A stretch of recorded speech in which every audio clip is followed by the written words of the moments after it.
from Mexico. On the Mayan coast, February 2000. Sombras. Shadows. The rough-hewn door swings open to the early morning coffee. A shadow of slender woman, silhouette of head, breasts, belly, and long legs appears against the white stone wall. Shadow arms reach down to the floor and the waiting cups, then dissolve into the casita.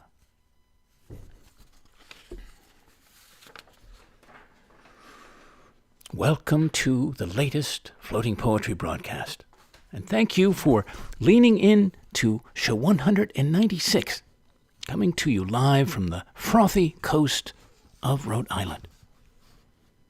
This is your poet, illuminator, and guiding spirit in the poetosphere, Colin Goedecke, a voice here and elsewhere for living our days more fully, more alively, more poetically.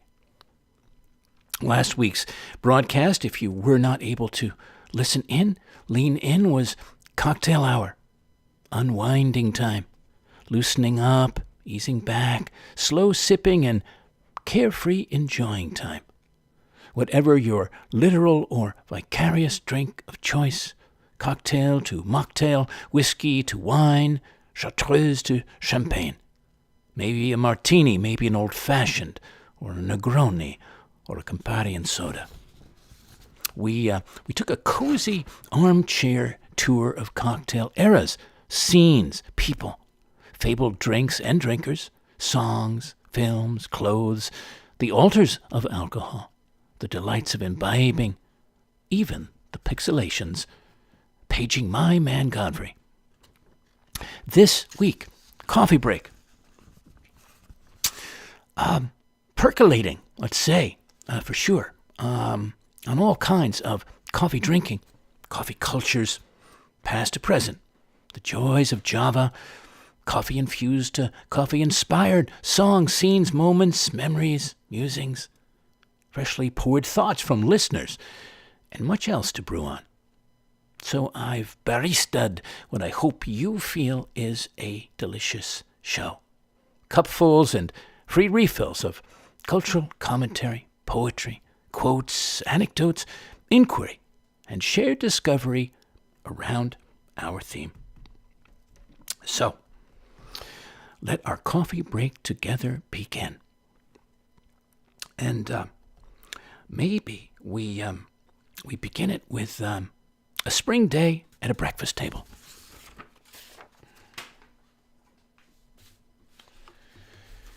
Okay, Amy Lowell.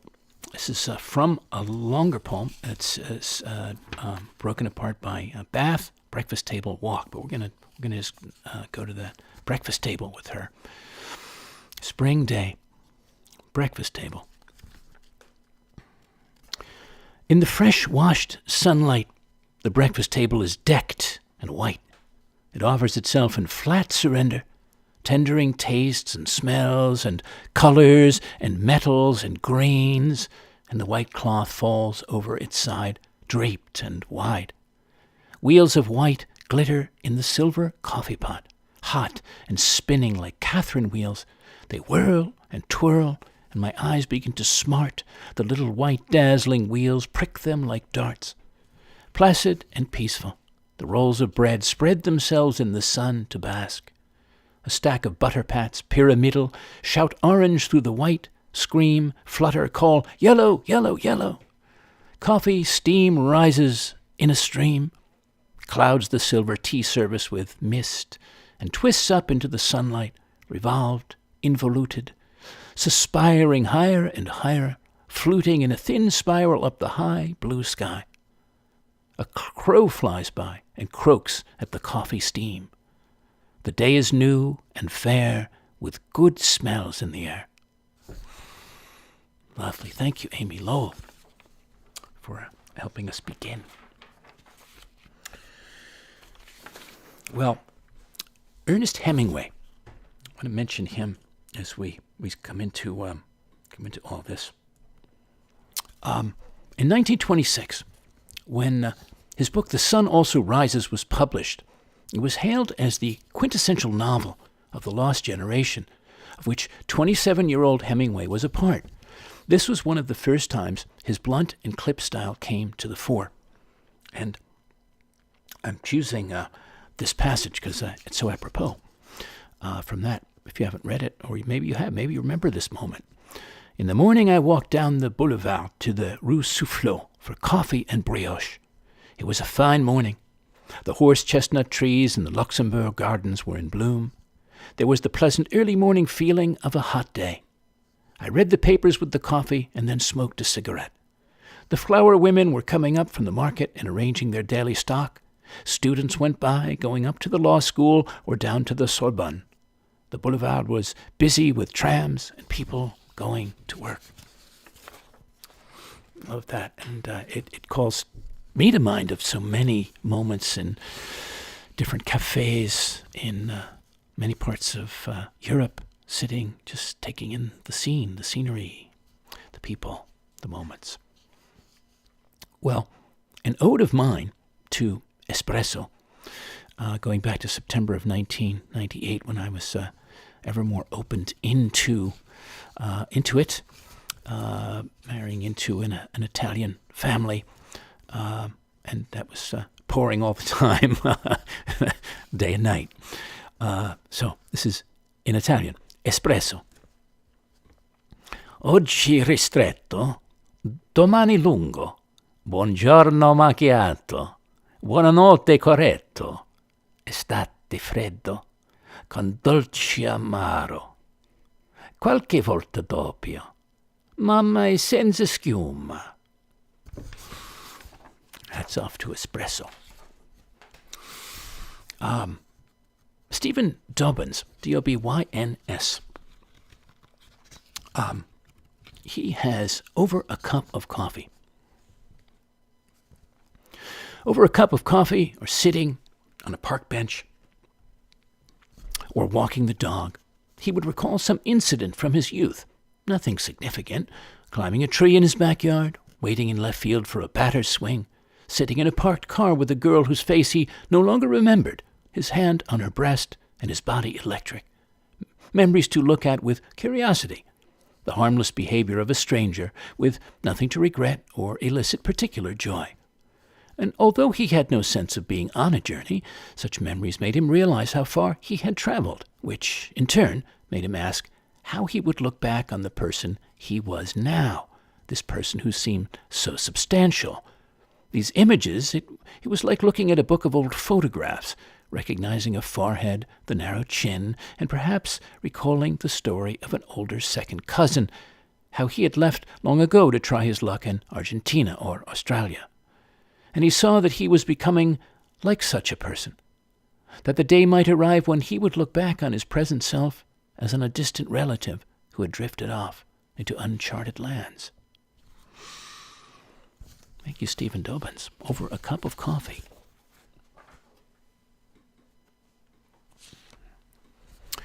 Jake Adam York in Little Rock. Perhaps this morning we're there, normal and soon forgotten, as news is when it's passed over breakfast, like love, something that's always cast too heavy to hold for long, too heavy to hold for long. We breathe it in, the bacon, the coffee. We listen to the little quavers as the local tongues, water over rock, rise and fall, like stones skipping soft into the white that smoothed them. The women speak like grandmothers, softly opening their mouths, opening and drawing advice from themselves, like biscuits, and offering in kindness a little more than anyone could ask, more than anyone can take. I know they're pitying. It looks like patience, the look on everyone's faces as the peddler shuffles in his blindness, black hand held open, everyone awaiting the hiss of door, the whisper in everyone's throats, breaking from patience into pleasure. Thank you. Jake Adam York. From the History Channel, A History of Coffee in 10 Buzzwords. Coffee's importance can be traced across the centuries through the names we've come to know it by. I'm just going to give you some of those. Not all 10. Mocha. Although it was possibly consumed as a food or drink in its native Ethiopian highlands, the evergreen shrub Coffea arabica was first cultivated on a large scale in Yemen around the 15th century. Many of its earliest adherents were Sufi Muslim mystics. Sufis traveling from Mocha, Yemen's chief Red Sea port, took beans and brewing knowledge throughout the Islamic world. Java. When the Ottomans occupied Yemen in 1536, they tried to maintain a monopoly on production of the beverage, banning the export of coffee beans that hadn't first been sterilized. Seeds were smuggled out by intrepid traders, first by Muslim pilgrims headed to southern India and later to Java in Indonesia by the Dutch, who cultivated it for export. Cafe. The first cafes and coffee houses in Europe opened in the 17th century. By 1663, there were 82 in London, and 40 years later, there were more than 500. Percolator, the source of much overdone American coffee. The percolator, which endlessly cycles bubbling coffee through ever more bitter filtered grounds, was invented in the 1780s by Benjamin Thompson, Count Rumford, an American-born scientist who fled to Europe during the Revolutionary War. Its heyday stretched from 1870 until 1972. That's when Mr. Coffee introduced the first popular consumer drip filter coffee maker. Espresso, we spoke about, more modern invention, using machinery developed in Italy around the turn of the 20th century, and it was about brewing coffee at, quote, express speed, about 30 seconds a cup. By the 1930s, Italian manufacturers were producing machines that could produce 1,000 cups an hour. I don't have one of those machines. We would need lots of drinkers lining up around the block, many blocks. And decaf. Caffeine, a bitter crystalline alkaloid compound that serves as a natural pesticide for the coffee plant, gives coffee both its kick and its controversy. Well, in 1906, this says, Ludwig Roselius, German merchant, patented the first process for extracting it from green coffee beans. Sold as tame decaffeinated beans under a series of different names in Germany as Café Hag, in the United States as Decaffa, and in France as Sanka, from the French sans caffeine. It was quickly followed as decaf in the first instant coffees made by industrially drying brewed coffee. My mother was a drinker of Nescafé. She was one of those back in the 50s. Yes, indeed. Wikipedia, because we've called the show, calling the show Coffee Break, so Wikipedia tells us that a coffee break in the U.S. and elsewhere is a short mid-morning rest period granted to employees in business and industry, corresponding with the Commonwealth terms, quote, 11s, quote, smoko in Australia, morning tea, tea break, or even just tea. So you have coffee breaks and tea breaks. And in the America, the coffee break originated in the late 19th century in Stoughton, Wisconsin, with the wives of Norwegian immigrants. The city celebrates this every year with the Stoughton Coffee Break Festival. How about that? Yes. So there you go. A little story on the break, coffee break. Well, how about consumption? I don't know what the current numbers are, but these might be relatively current. Nordic countries, highest coffee consumers when measured per capita. Finland, 26 plus pounds a year each person drinks on average. Norway, 21 pounds, Iceland, 19, Denmark, 19, Netherlands, 18, Sweden, 18, Switzerland, 17, Belgium, 15, down to Canada, 14. They don't even mention the U.S. I don't know where that comes in. Maybe it's, I'm surprised it's not as high, knowing everybody I know who drinks it. Okay. Well, I had heard not that far back, maybe a month or so ago, an incredible podcast. I'm going to tell you about it. The most phenomenally rich and fascinating history and entertaining of coffee. It's by Mark Plotkin. He's got a series, Plants of the Gods, and this was Season 5, Episode 5, Part 2, Coffee. There's a Part 1. Part 1 and 2, Coffee, the world's favorite stimulant, chemistry, history, and more. Incredible. Here's the squib. Coffee is the most widely consumed, mind-altering plant product in the world. The human species arose in or near the Rift Valley in East Africa, the northern edge of which abuts the forest of Ethiopia in which the coffee plants originated. The drunk monkey hypothesis proposes that human consciousness was born when our ancestors ingested fermented grapes. The stoned ape hypothesis suggests that the consciousness is due to proto-humans consuming magic mushrooms.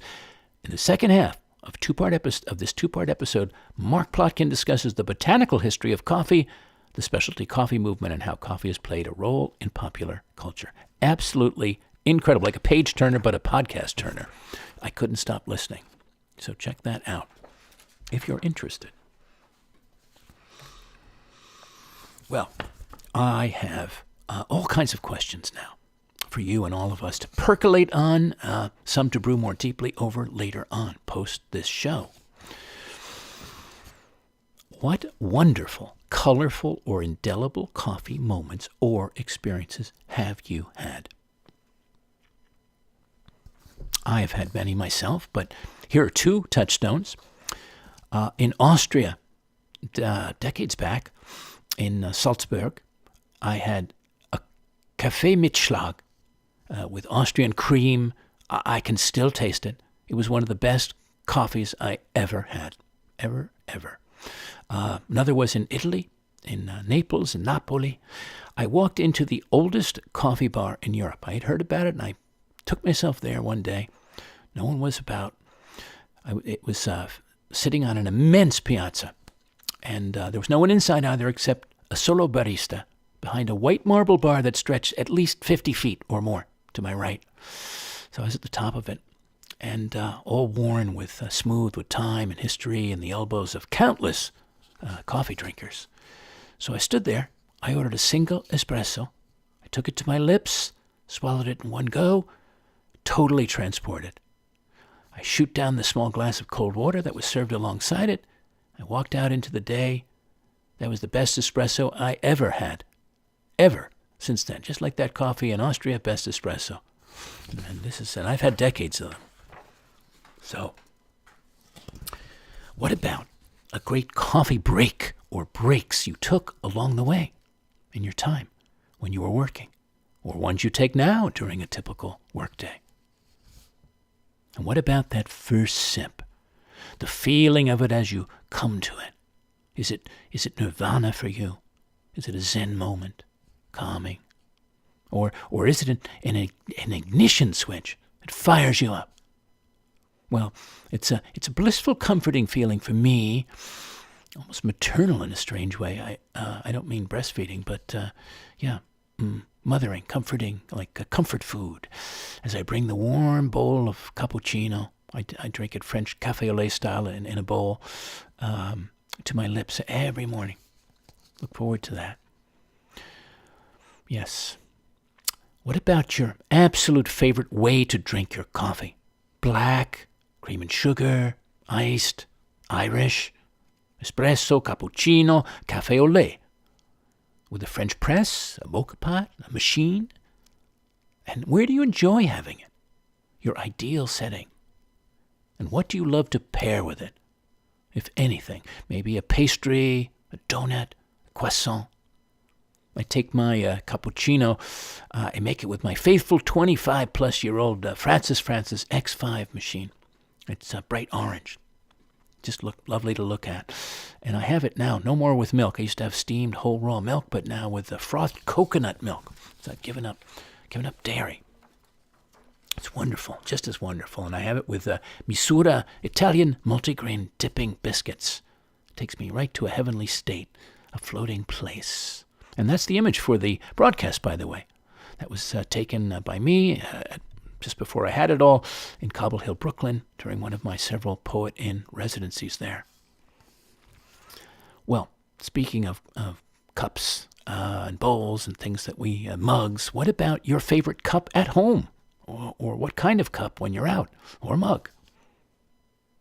And how many cups a day do you drink?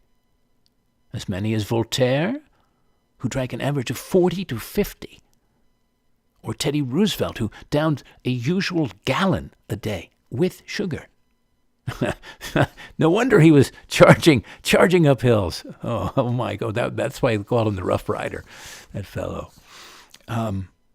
How about a memorable coffee house or cafe from your travels that's unforgettable?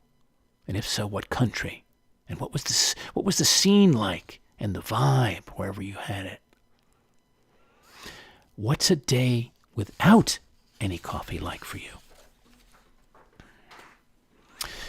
What's your very first memory of coffee?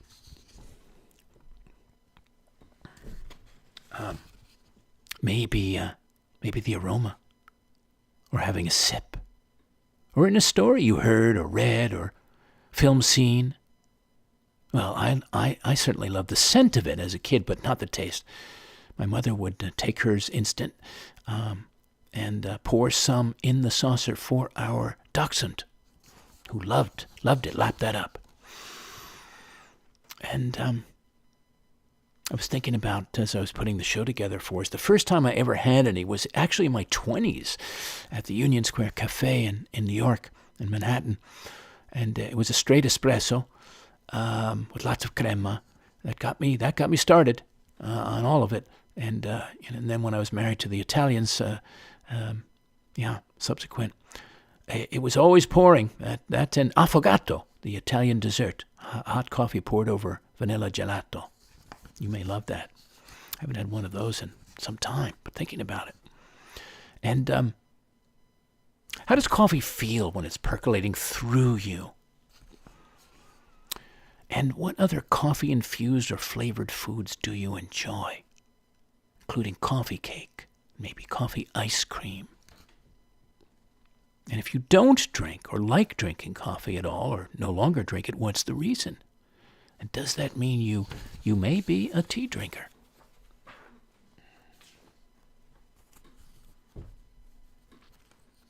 Well, I like to reach out, and now more often to listeners and others, to hear their thoughts about a coming show theme and have them weigh in and hear some responses that I got back to share. I'm going to read some and then I'll play you a couple that came in. Just let me have a sip. No coffee right now. I had that this morning. I had one a day. I thought about it before the show, but I didn't think it would stay hot enough.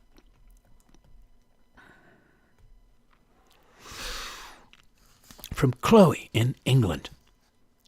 This show sounds like pure cafe au lait delight. Thank you, and I've sent a note on to friends about it. From Dick in Texas. I take mine black. I mix Trader Joe's French roast with Mexican chocolate, whole beans, in a 4-to-1 ratio. I make a fresh pot about every 5 days, as I drink only 1 mug a day at about 8:30 a.m. Central Time. And I usually drink my coffee in a comfy easy chair while checking my emails before spending an hour or so reading a book, currently John McPhee's Coming into the Country, an expansive book about Alaska. From Father Jim in Pennsylvania. I'm not much of a coffee drinker. I usually have 1 cup every morning, which I make in my room with a Keurig machine, and that's about it. Enjoy the show. Tomorrow night, if many of the people listening are laced with caffeine, it should be an interesting one. I like that.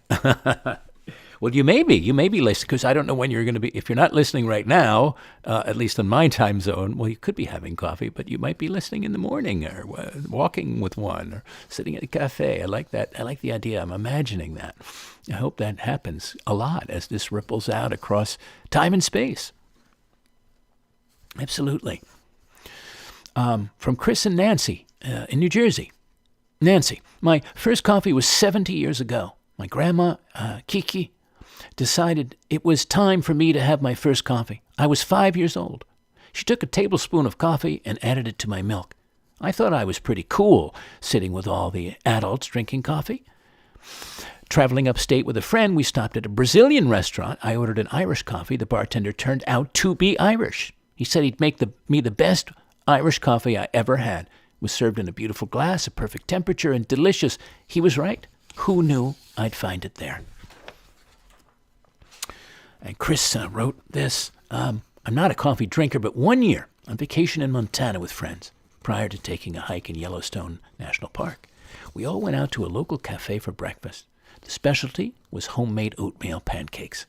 Everyone in the group ordered coffee, so I said to myself, I wonder what all this ado is about coffee. I announced to everyone I was going to try some. 3 cups later, we were off on our hike. 6 hours later, I still felt like a newborn baby. I could have walked another 6 hours after drinking that rocket propellant. I found out I have a coffee sensitivity. I think so. If it wasn't clear before, it was clear then. I love the taste, but if I drink a cup anytime after 2 o'clock in the afternoon, I don't sleep a wink the entire night. I know that's true for other people other than him. From Pam here in Rhode Island, if traveling to Panama, it's worth visiting the Sisu Coffee Studio, SISU. They use a pour-over technique. More than 15 countries produce geisha coffee with seedlings originating in Panama. But no country is on the same level as they are. You can buy geisha coffee in Connecticut for $100 a pound. Well, I don't think so. And not yet, anyway. That's a lot of chips. Wow, blue chips. Goodness. From Stephen in New York City. I got into coffee a long time ago. The whole ritual, grinding the beans, French press, heavy cream. I'd use honey. I really can't do that now, but enjoy green tea, which does have caffeine but doesn't affect my heart the way coffee would. Paul in New Jersey. Hi, Colin. I have an interesting story, an awkward first date. My wife and I were in our mid-30s. Having had previous relationships that went sour, we decided to play it safe, see a non-committal movie, then stop off at the neighborhood diner. So, the movie theater had a choice, Forrest Gump or A Very Brady Christmas. Well, Forrest won. Life is a box of chocolates. So here it is, 10 p.m., and off to the diner. They had a Bunn 4-pot coffee maker in the diner. I asked her what she put in her coffee, cream and a little sugar. I discovered she had worked in a diner since the age of 15 and knew her French roasts. She would send it back if it tasted bitter. The waitress agreed with my wife and refilled our cups every 10 minutes. After an hour and a half of pleasant conversation, I got the bill. It was for 2 cups at $1.25 a cup, so $2.50 total plus tax. I said there must be some mistake. The waitress said it was free refills. So I left a $20 tip and thanked the waitress for putting up with us. She said, "First date?" I said, "Yes." She said, that's how she met her husband. P.S. The waitress said, "Don't go see A Very Brady Christmas. You'll never get a third date." Good one, Paul. Thank you. Thanking everybody, but I got a kick out of that. I have 2 small clips to play you that came in freshly today. One from a caffeinator and one from a caffeinatrix that I know. Henry from Brooklyn and Robin from here in Westerly. So hang on.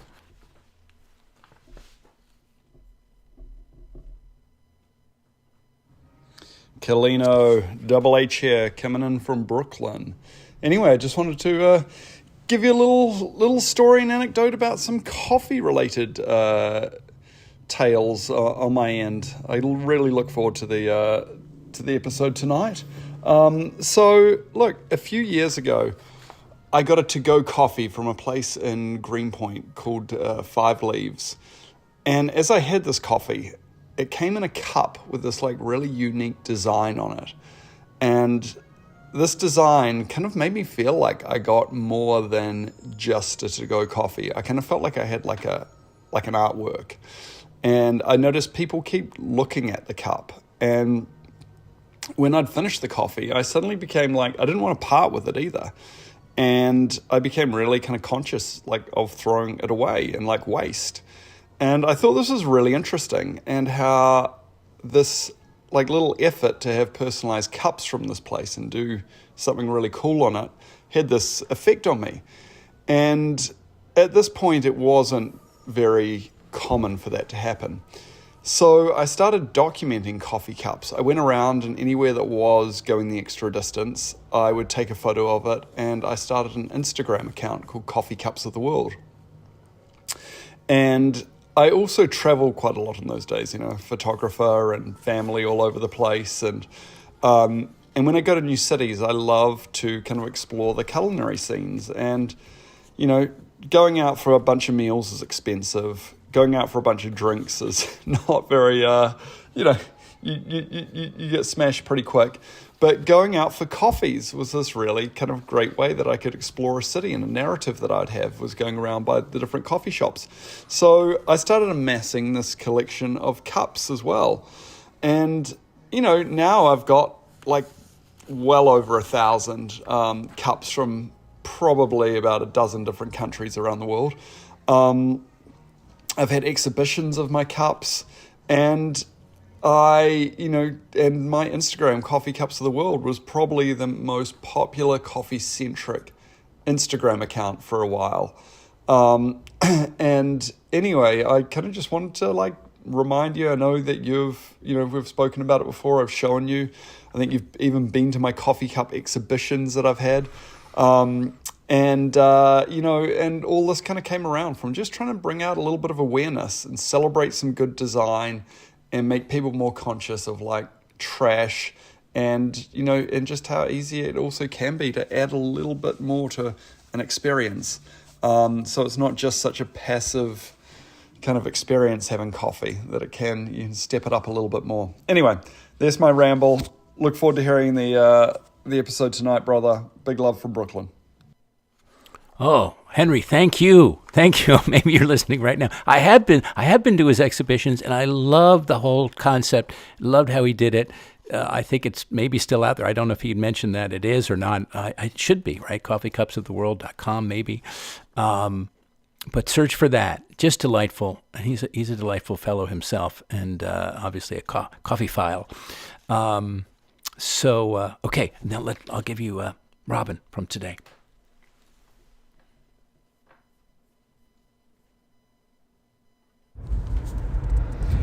So I'm curious as to the use of strenuous language in the American culture about coffee. So we have, give me a shot, double shot, triple shot. It's going to be a coffee break. What else was the other? I'm also curious as to whether receiving coffee in a paper cup versus a china cup has an impact on the flavor. And his shots and the break. Oh, and the grind. What kind of grind you want, lady?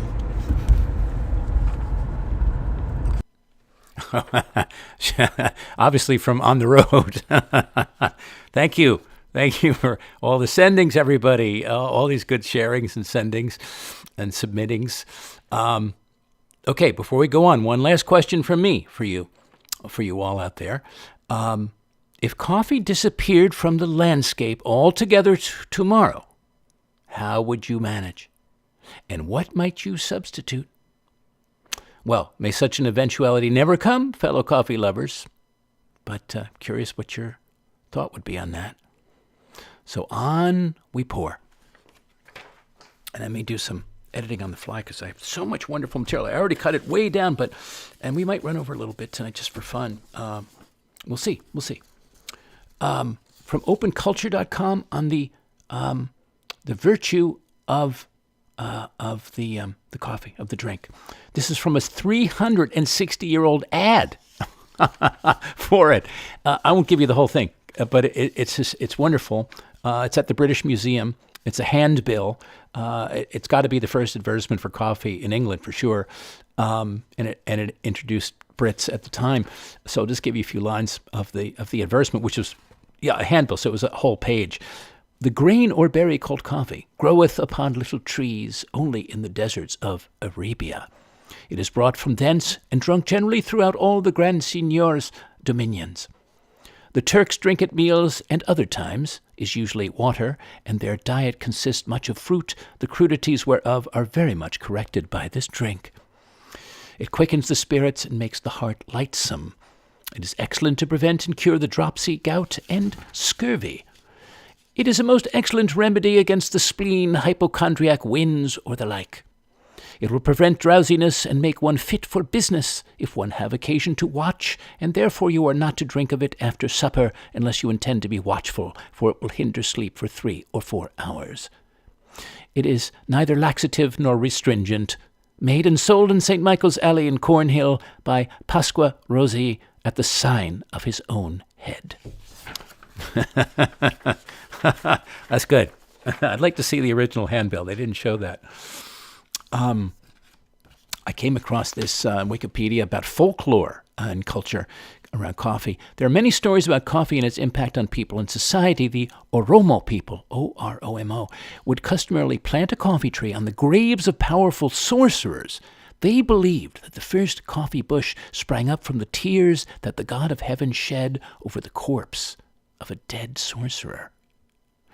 And they also mention Johann Sebastian Bach was inspired to compose the humorous Café Cantata about dependence on the beverage. I might have a note on that, but I'm just mentioning it in case I don't get to that. I was definitely thinking about the countries and cultures we associate with and love of coffee, and what yours are. And for me, certainly the Italians come straight to mind, top of the list, the French, the Austrians, the Dutch, among others. This poem of mine is from Amsterdam, from the Netherlands, June of 2001. I used to spend delightful and well-caffeinated times over in Holland, and this was one of them. An air of idleness. Bicycles float like tin boats along the grachts and garden paths. A sense of gentleness, an air of idleness, fills the molecules morning and afternoon. Fills the coffee cups and conversations, fills your socks and shoes as you stroll, soothes all restless minds, all roving souls. From coffeebeanroad.com, a couple of little tidbits. This is Carajillo. Although not originally Mexican, it's an alcoholic coffee cocktail originated in Spain and gained popularity in the Americas during the Spanish occupation of Cuba in the 19th century. Originally made from coffee spiked with brandy, given to soldiers as a caffeine/alcohol fix, helped them get through their long days. By the way, caray is the Spanish word for courage. Carajillo. I have never had one of those. I'm tempted to have a sip somewhere. Someone could make one. There's even a Japanese coffee culture, but I don't have time to talk about that. Turkish coffee, have you ever had that? Not just a drink, but a culture. This is from UNESCO, actually, the UNESCO Courier. Cenk Girgenol, author of Coffee from the Soil to the Cup, describes Turkish coffee as a culture because it has never existed solely as a beverage. According to a famous Turkish proverb, a cup of coffee can create a friendship that lasts for 40 years. And Turkish coffee, interestingly enough, was added to the UNESCO representative list of the intangible cultural heritage in 2013. How about that? I'm going to point you to it because I definitely won't be able to get to this. It's a lovely poem. Cheryl Saint-Germain, or Saint-Germain if you wish. Going Home, New Orleans. Go to poetryfoundation.org and look that up. Going Home, New Orleans. From her collection, Let It Be a Dark Rue. But I'll just give you this one line because she talks about all these different foods and moments and things that these people are eating. And she comes back to the slow-moving nuns, the black habits dragging the swollen ground, and the slow river that cradles it all, and the chicory coffee that cuts through it all, slow-boiled and black as dirt. Yeah, good coffee moment there. How about some quotes?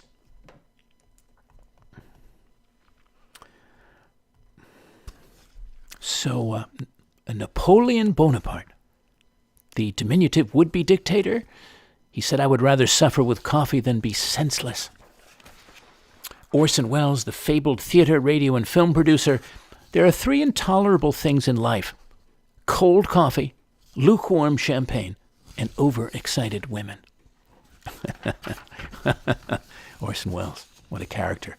Honoré de Balzac, the great French novelist and playwright, he said, "This coffee falls into your stomach, and straight away there's a general commotion. Ideas begin to move like the battalions of the grand army of the battlefield, and the battle takes place. Things remembered arrive at full gallop, ensuing to the wind. The light cavalry of comparisons deliver a magnificent deploying charge. The artillery of logic hurry up with their train and ammunition. The shafts of with start up like sharpshooters. Similes arise. The paper is covered with ink. For the struggle commences and is concluded with torrents of black water, just as a battle with powder. Honoré de Balzac. Well, there were many apparent geniuses of some kind who were also huge coffee addicts, like Bach, we mentioned about his cantata. Beethoven took his coffee with exactly 60 beans per cup. How about that? My goodness. Benjamin Franklin, he lived the sweet life of the coffee shop freelancer. He'd hold political meetings there, play chess, and just hang out listening to conversations. Teddy Roosevelt, I mentioned about him, and others. I definitely had some songs that came to mind, obviously old ones. I like to get to the old ones. And here's one from, a delightful one from 1928. You may know it. You're the Cream in My Coffee. Very popular then. Hit recordings by Annette Hanshaw, Ted Weems, Ruth Etting. Marlene Dietrich even sang the song in her screen test for The Blue Angel. It was the backdrop actually for a 1980 television play, Cream in My Coffee, by the great English dramatist Dennis Potter. And I remember that's where I first heard it. Didn't think about that till this moment. Well, here are the lyrics for you. I'm not a poet, how well I know it. I've never been a raver, but when I speak of you, I rave a bit. It's true. I'm wild about you. I'm lost without you. You give my life its flavor. What sugar does for tea, that's what you do for me. You're the cream in my coffee. You're the salt in my stew. You will always be my necessity. I'd be lost without you. You're the starch in my collar. You're the lace in my shoe. You will always be my necessity. I'll be lost without you. And on it goes. Good fun. Listen to that whole thing sometime. And then the ink spots. You've got to know this one. This has been around for a while. This is from New Coffee Crossroads. This is from 1940. They made this popular. I can never get enough of it. High-spirited ode to coffee, in which the singer enthusiastically professes his love for Java. And tea too, but it's really about coffee. And the lyrics themselves are a great example of the jive. A lot of silly rhymes. And when they recorded it, audiences knew that Mr. Moto was the Japanese detective played by Peter Lorre in 8 movies released in 37 to 39. And things like Cutting a Rug was slang for dancing, and so on. The Java Jive. I love coffee, I love tea, I love the Java Jive and it loves me. Coffee and tea and the Java and me, a cup, a cup, a cup, a cup, a cup, boy. I love Java, sweet and hot. Whoops, Mr. Moto, I'm a coffee pot. Shoot me the pot, now pour me a shot. A cup, a cup, a cup, a cup, a cup. Yeah. On it goes, on it goes. A lot of good verses. Yeah. And then I was thinking of a film. There's a great coffee scene. There's a few, but there's a really great one. And I know for a fact you can look it up. Just the coffee dunking, the coffee dunking scene in It Happened One Night. Clark Gable and Claudette Colbert. I've seen that movie dozens of times, and I love that scene, among others. And so I found in this doublegobble.com, one couple's quest to eat their way through every Best Picture winner. So they came upon that, Coffee and Donuts for It Happened One Night, their food pairing. One of the classic scenes is in a room at the auto park when Clark Gable is making Claudette Colbert a, quote, ration breakfast because they run out of dough. 1 scrambled egg, a donut, and a cup of black coffee. Gable explains the art of dunking to her, and here's the transcript part of it from the scene. Peter says, say, where did you learn to dunk? In finishing school? She says indignantly, oh, now don't start telling me I shouldn't dunk. Peter says, of course you shouldn't. You don't know how to do it. Dunking's an art. Don't let it soak so long. A dip and plop into your mouth. If you let it soak so long, it'll get soft and fall off. It's all a matter of timing. I had to write a book about it. So look that scene up on YouTube. Well, the release of that movie coincided with the popularity of donuts in America and were billed as the food of the century of progress at the 33-34 Chicago World's Fair, lauded as the perfect union of fresh ingredients and automated preparation. So, yeah, coffee and donuts, how could we not talk about that? And Clark Gable, of course. It happened one night. Okay, on we go. I'm just editing a little bit.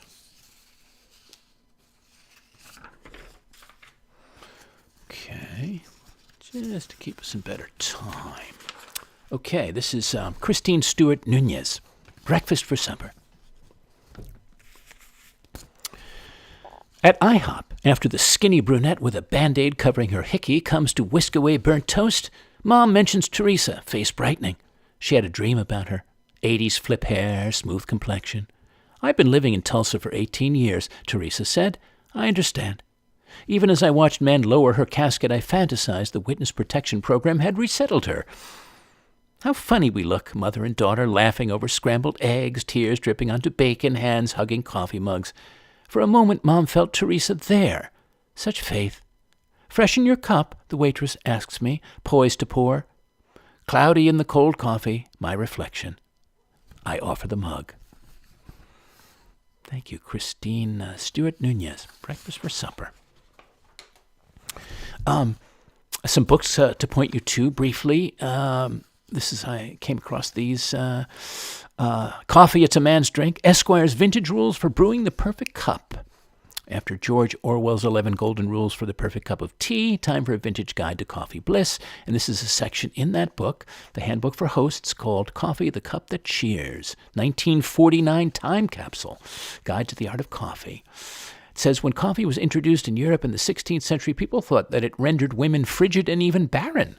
And a law was promptly passed in Constantinople giving husbands the right to prevent the use of coffee by their wives. The patriarchy definitely has to go. It had to go then, I'm sure, but it definitely needs going now. Out it goes, hooking it off the stage. Maybe that's why the average woman to this day can't make a good cup of coffee. Now remember, this is Esquire 19. This is very masculine. I can't. That's why I'm showing it to you. No, I'm not taking their side on it. But basically, they say coffee's a man's drink. When subjected to the economies of drugstore waitresses or the casual inattention of wives, the cup that cheers but does not inebriate is apt to become a mean, thin liquid with almost unlimited capacities for discouraging real coffee lovers. So I think we'd have to beat that editor up. Or the women would have to beat him up now if he was around, and he would deserve the beating. That's what I have to say about it. How about this one? This is How Coffee Changed the World. The book is called Uncommon Grounds, The History of Coffee and How It Transformed Our World, 1999, Mark Prendergast book. And how about this one? This is very interesting. A Secret Illustrated History of Coffee, Coca, and Cola. It's by Ricardo Cortez, and it traces the little-known interwoven histories of coffee, the coca leaf, the cola nut, Coca-Cola, caffeine, and cocaine within a larger subtext of the role of prohibition in modern culture. But that one, yeah, you might already be making a note to find that somewhere. Well, what memorable meetings over coffee come to your mind? Memorable meetings with someone. This is Jessamine O'Connor. Meet me for coffee. Not a cup of tea, a pint, or just meet me, because I want to wait awkward at a counter beside you with the steam spluttering, the espresso machine knocking, and our overdressed elbows almost touching. I want to sit opposite you at a small table that can never be small enough, absorbing the heat of your hidden knees and then eyes when I catch you watching me lick the froth off my lips. I want us to be both fiddling with our round white cups, thumbing the holes that make the handles, intense with conversation while idling our fingers around and around those curves. I want to be alone with you in a clamorous place where no one will notice what's not being said. That's why I say safely, meet me for coffee, instead of suggesting something else. Lovely. Thank you, Jessamine O'Connor. New poet, new poem to me.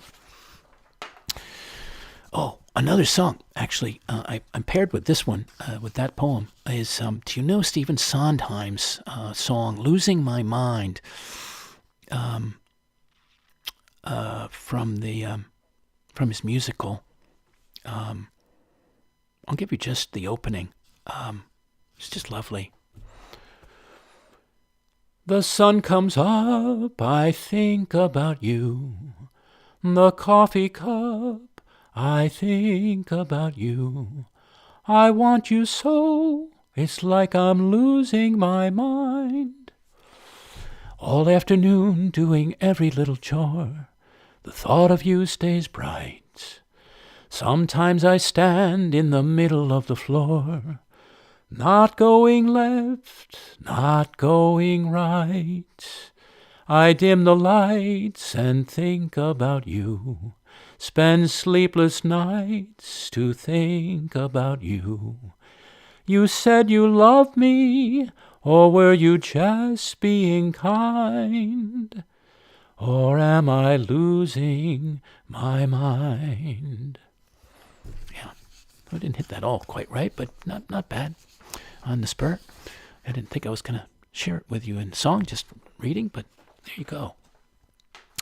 Lawrence Ferlinghetti has a recipe for us. Recipe for happiness in Khabarovsk or any place.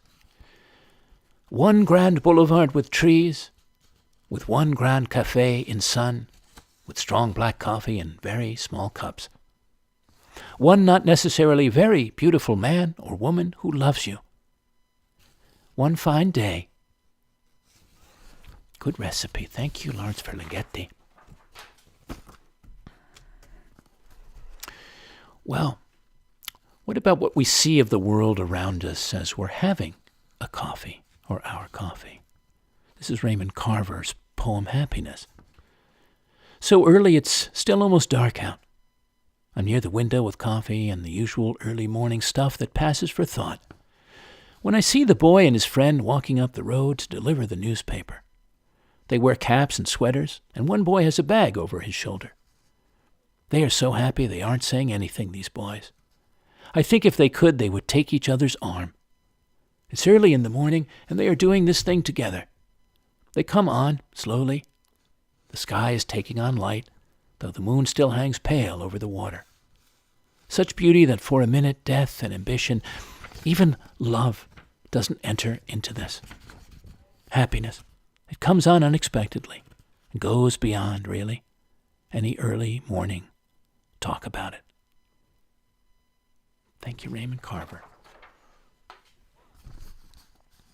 One of mine, one of gratitude, from September 2019 for my evolving collection, the Book of Thank Yous. This is For the Milk.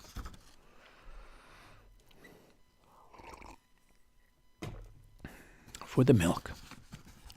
Frothed and poured into my morning coffee, and the milkman who delivered it, bottled and cold, to the grocery store, and the one who placed it on the shelf, and the other who checked it out with a smile, for the dairy farmer who raised and milked the soft and white and brindled cows, the cows that gave it to the farmer's pail, the pastures of grass and clover that fed the cows, and the barn that sheltered them, for the rain and sun that helped the pastures grow and green, the clouds that gave the rain, and the sky that held them up, and the earth that gave the fertile soil for the dream and streams of milk to even begin. Thank you.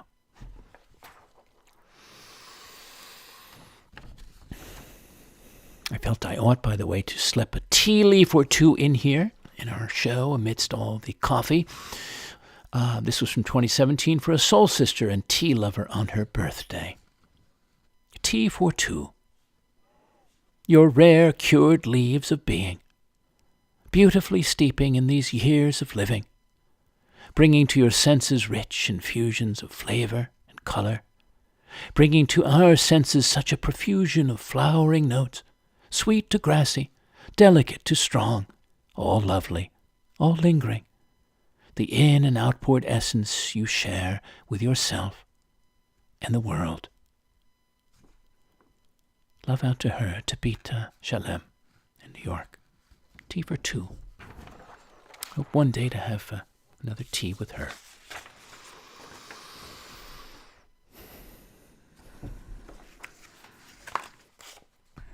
Okay, now coming into our last musings and sharings for this week, this day.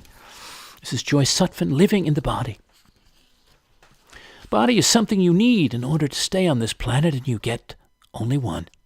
And no matter which one you get, it will not be satisfactory.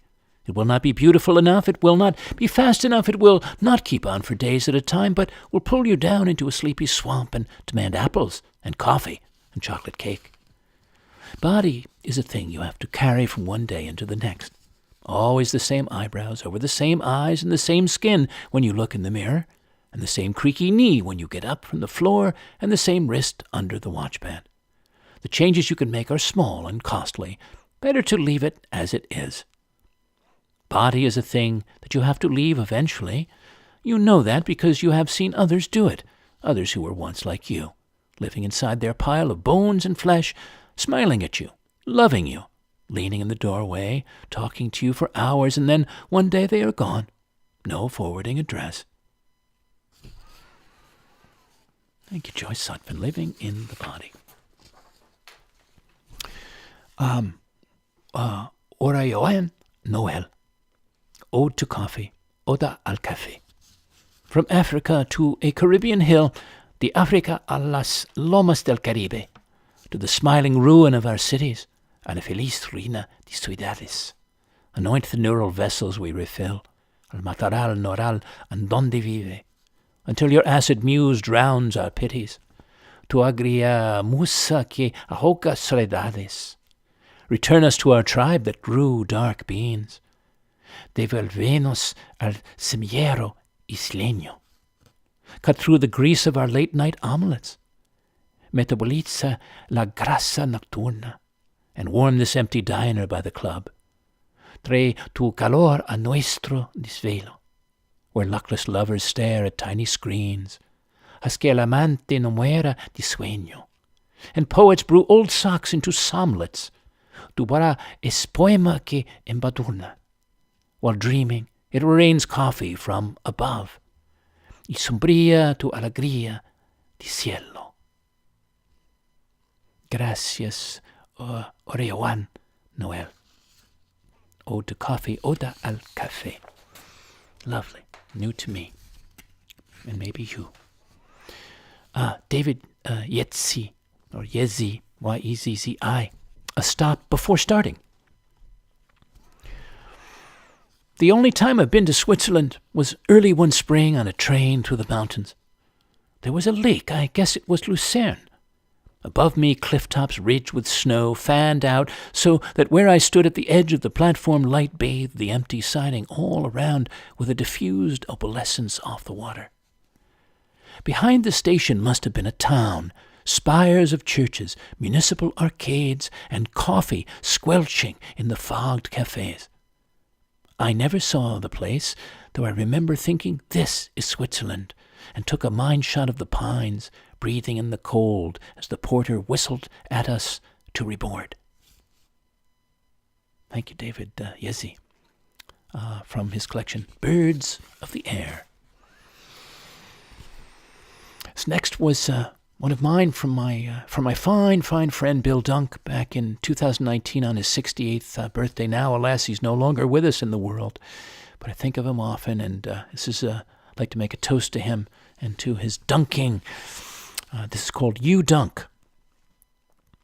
Every day, into life's coffee cup, its soup, its basketball hoop, its deep blue waters, into its quotidians and meridians, felicities and serendipities, you go, you dive, you dunk.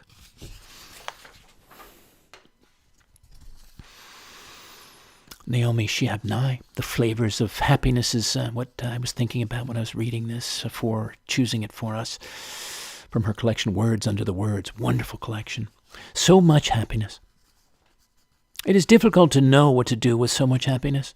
With sadness, there's something to rub against, a wound to tend with lotion and cloth.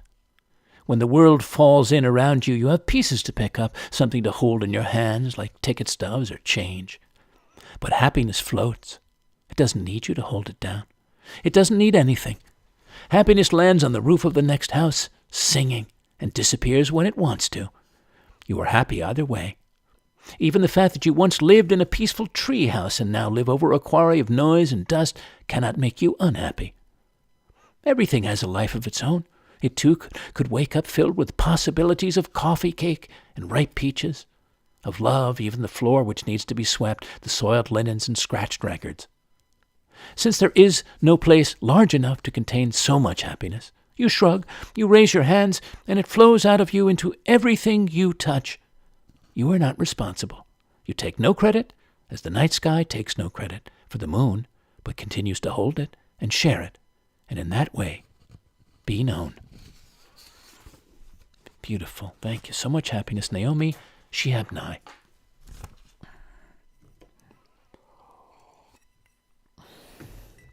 Joy Harjo. Perhaps the world ends here. The world begins at a kitchen table. No matter what, we must eat to live. The gifts of earth are brought and prepared, set on the table. So it has been since creation, and it will go on. We chase chickens or dogs away from it. Babies teethe at the corners. They scrape their knees under it. It is here that children are given instructions on what it means to be human. We make men at it. We make women. At this table we gossip, recall enemies and the ghosts of lovers. Our dreams drink coffee with us as they put their arms around our children. They laugh with us at our poor falling down selves and as we put ourselves back together once again at the table. This table has been a house in the rain, an umbrella in the sun. Wars have begun and ended at this table. It is a place to hide in the shadow of terror, a place to celebrate the terrible victory. We have given birth on this table and have prepared our parents for burial here. At this table we sing with joy, with sorrow. We pray of suffering and remorse. We give thanks. Perhaps the world will end at the kitchen table while we are laughing and crying, eating of the last sweet bite. Thank you, Joy Harjo. And next to last, Dorothea Grossman.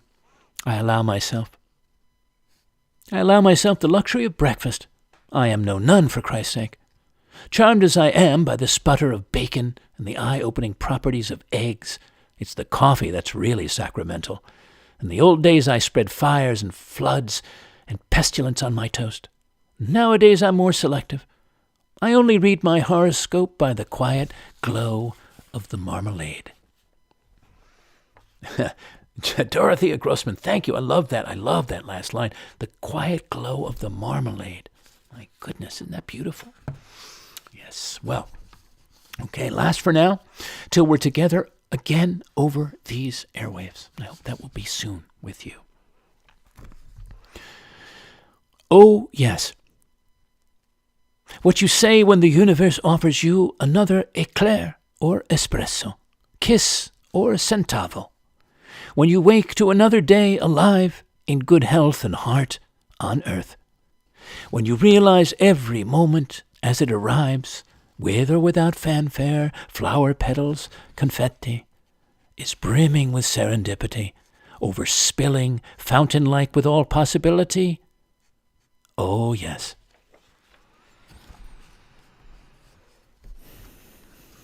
Thank you again, friends, for leaning in here, for thinking and feeling in, for taking this leisurely coffee break together. If you enjoyed the show, please share it on or other floating poetry broadcast links with your friends or the whole playlist. 196 shows as of this one. I'd be glad to hear your experience of this broadcast, Coffee Break. I'd also welcome any contribution you'd like to make for my work, a public service that I do here to engage and delight and inspire you and others. You can donate by Venmo to Fivefold, Fivefold at pipeline.com, or by PayPal to the same email. Or you can simply mail a check to me to P.O. Box 1032, Westerly, Rhode Island, 02891. Or contribute through the Donate tab at thepoetorialist.com. And is there a theme that you'd like to see a future show on? Let me know by email, Colin at thepoetosphere.com. Meanwhile, yes, you can hear all the broadcasts online, on YouTube, currently on the Floating Poetry playlist there, ultimately on other platforms. These broadcasts come to you through the Poetosphere, the oasis of possibility I'm guiding, which you can explore as a visitor or join as a subscriber. Would welcome you there as a member. I invite you to explore it, get your senses wet there. You'll find much, much free and uplifting content, and get a sense of our community of possibilitarians. And to make joining all the more attractive, I'm making month and year-long subscriptions available between now and early April of this year, 2024. Just $118 yearly versus $190, using the code SPRING24, all caps, or just $14 a month instead of $19 monthly, using the code SPRING now, all caps, all one word. And you might also, aside from that, appreciate an interview that I gave to the Naked Voice founder, fascinating in herself and her work, Chloe Goodchild, in the UK. It's out on every major podcast platform. It's about compassion, the poetics of life, and self, and possibility, and more. Just search for Voce, V-O-C-E, Dialogues, Season 2, Episode 2, and you'll find it there. There'll also be a second follow-on one we're going to do to share with you on Soundings of the Soul. I think that's what we're going to focus on next.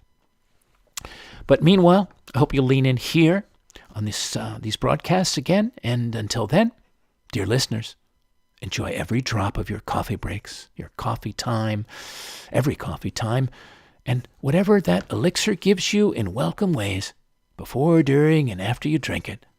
Even just thinking of it, or having some good coffee reveries. I raise a cup of Joe, of Java, of cafe, of well-roasted, full-flavored coffee to you, my friends. I will do that tomorrow morning when I have my next cup. Goodbye for now, and good spirits.